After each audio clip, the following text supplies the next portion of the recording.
All I ask for in footy at the end of the day is not to be bored. So if you know you're gonna, if you're gonna lose by 30 or win by 30, cool. I'm okay with that. It's the teams where you just sit and want to throw yourself off the deck because it's 10-0 after 75 minutes and neither team know how to actually score is one of our issues. Which what excites me about the Dragons now, and excites me about the Tigers a little bit. Excites me about I'll get to the rest of them. Excites me about the Cowboys, to be honest, which we'll get to next. Anything else from this game? Not from me. Yeah.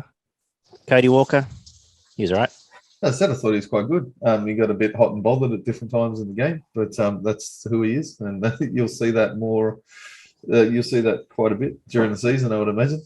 If he gets his partner in crime in there and Latrell and him both going off their head, who knows what could happen. But Cowboys 26 defeated the Brisbane Broncos 6. One of the teams we had high hopes for and maybe have not quite lived up to it just yet, the Broncos. But the Cowboys were good. Had points in them, looked exciting, have speed, which, as Gump will tell you can't teach, and looked flashy, Barn. What did the stats say? Yeah, there was some nice football out of the Cowboys.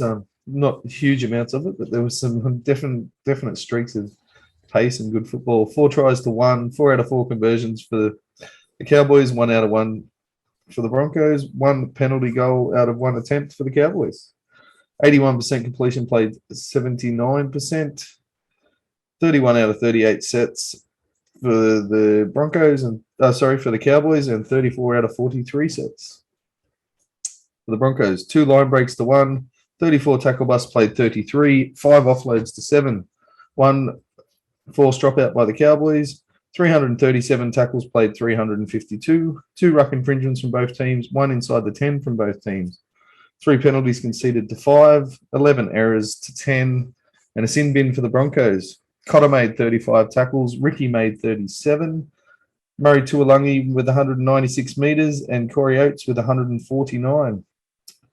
Hess missed 4 tackles but did make 34. Granville missed 4 and made 22. Paliasia missed 5 tackles and made 28. All right, Barn.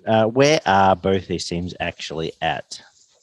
I'm definitely concerned with the Broncos. I expected them to be a little bit slicker in their attack. Obviously, you don't have Reynolds there at the moment, but he's not exactly the greatest ball-playing half, more of a game-controlling half. Obviously, if you can get yourself into good position, it does help your attack. But they had some really good position at the start of this game. They looked like in the first 10 minutes that they were going to break the Cowboys open and run away with it.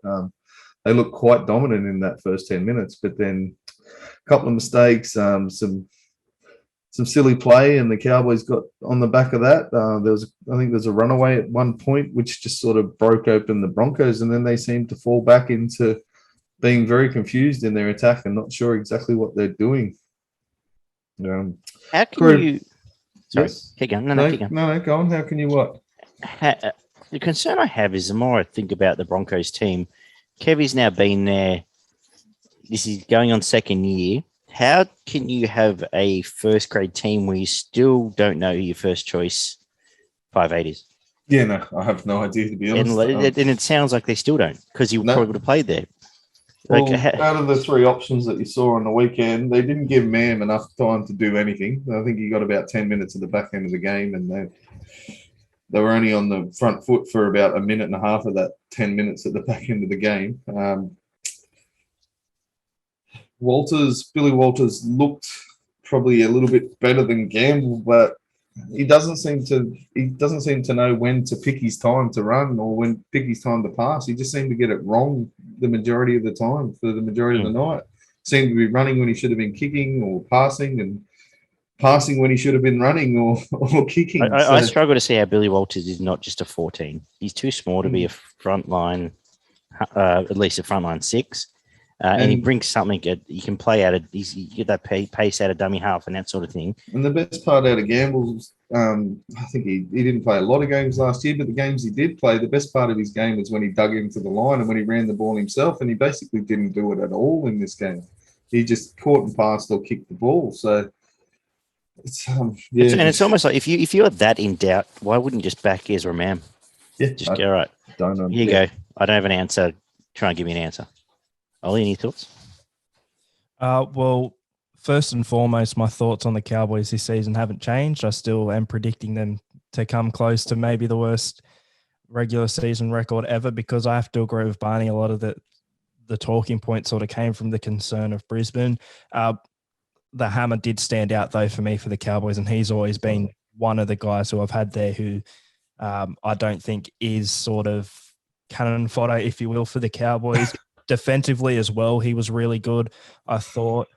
For Brisbane, though, I now think I'm on that train of thought that, Ezra Mam should just start from the get-go. He's going to be there at least for most of the season with Adam Reynolds, depending on how he is to start the year. We don't know, but he'll be with Reynolds for the majority of the time.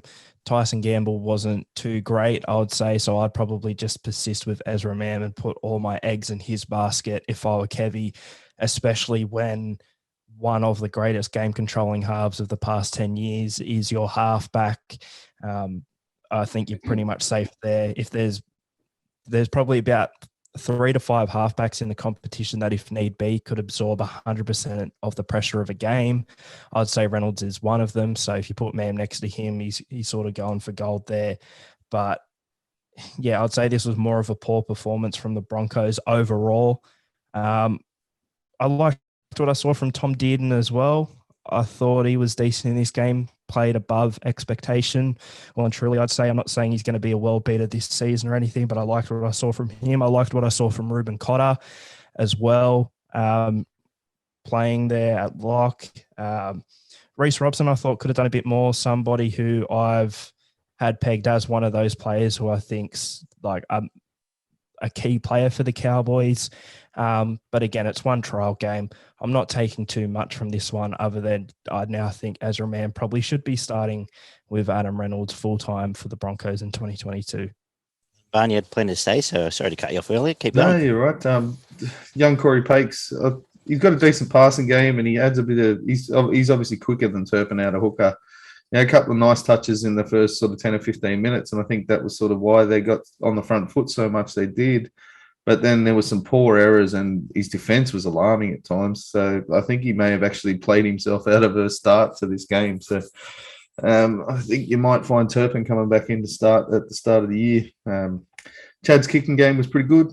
That's what he's been known for a long time. There wasn't a lot else to go with that, but he got him around the field with his kicking game. Dearden, as you mentioned, was impressive. I thought he was, especially in defence, I thought his defence was extremely good for such a little fella. He's got a pretty good tackle technique, and he's probably one of the better defensive halfbacks running around. If you can keep putting those performances out there. Drinkwater added a very good spark in the last sort of 20 minutes, half an hour. He created a lot of opportunity on his outsides. I dare say he'll be locked in for the 14 now going forward. Val Holmes looked really fit. I don't think he's looked any fitter than, unless you go back to 2016 when he was playing at the Sharks. I don't think he's been as fit. So, and he was strong in defence as well. He probably saved 2 tries, I think, off his own bat there at one point. So it's only a plus for the Cowboys. You already mentioned Hammer. I got into an argument with Gumpy, and I think it was Daggy as well. I said he'd win him a game or two during the year, and I still expect him to win a couple of games just off his own bat. He looks like a very impressive young fella. Lukey was strong. Hetherington and Carrigan actually started really well for the Broncos and was a big part of that go forward. Haas did what he does. He didn't play a lot of minutes. Staggs was underwhelming, I thought. Had a couple of opportunities, and Val seemed to shut him down very quickly. Is he the next flat track? I know the conditions aren't necessarily the greatest, but is he the next flat track bully in waiting, or is I'm not sure. Just a bad game? Yeah, I think it's just been a bad game. There'll be games where he tears his opposition centre apart, but I think they just got off the line really quickly to him, and Gamble was playing on that side, and Gamble didn't seem to be giving him a lot of good, clean ball either, so that didn't really help. They seemed to be going to Ricky more so than they went to Staggs. And Ricky was strong. Ricky had a pretty good game. He's only going to get better as time goes on. Paliacia went quite well as well, missed a few tackles, but you get that with the bigger fellas. I was impressed with Tamana Brown. I thought he was really good, actually, in the middle. And Cotter, they both worked really hard. And Murray Tuolangi looks really fit as well. On the wing there, he scored couple of nice tries, and he looks really quick. So if he can get good, clean early ball, he might score quite a few more tries during the year. Cobbo had a spark here and there, but he seemed to go missing for a big part of the game, and his defensive positioning is horrible. Yeah, I noticed The that. Cowboys scored 2 or 3 tries, and he was not in the frame whatsoever. They put in a couple of grubbers, and you didn't see him. So He was massively exposed this weekend defensively, as was actually on a couple of occasions Jason Saab for a quick bloke. His defensive reads are not there, but yeah, I think you've summed up pretty well. Anything you want to add on this, Ollie? No, not really. Like, this is probably the game where I would say on paper it sort of disrupts my predictions the most, because I got Brisbane making the 8 and the Cowboys finishing last. However, I would still say that I don't take a whole lot out of it. That's the big takeaway from me. No, that's cool. Just really interested to hear who your Brisbane forward pack would be, given they've got those sort of half a dozen youngsters all floating around. it looks to me they're going to start with Hetherington and Haas in the front row. I think Carrigan has to play 13, and then you're probably going to start with Ricky's definitely one guy who will start on one edge. I'm not sure who will start on the other one. I'd probably start with actually, I probably wouldn't start with Paliasia. I'd probably find a spot for somebody else and use Paliasia as a bit more of an impact 20 minutes, 30 minutes in when they're getting a bit tired. But yeah, fair enough. Cool. I'd probably say for me, Brisbane's forward pack. Well, I've got them right here from the article I wrote a couple of weeks ago, and I'm just quickly checking. I'd probably still keep it the same. Payne Haas, obviously. I'd still have Turpin in at 9 at the moment. I know people have had questions over him, but Carrigan in front row or 13? I've got Carrigan at 13.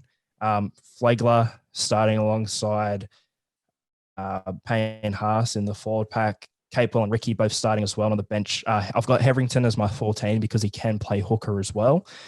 He's got that bit of versatility about him. TC Rabati, Keenan Palacia, and I've also got Ryan James just for a bit of experience, that experience head, although that's probably the one I'm a bit umming and ahhing about. There are options there, obviously. Corey Jensen, for example, you've got players there who could come into that side. Yeah. No, all good. Yeah, we'll get to final takeaways later.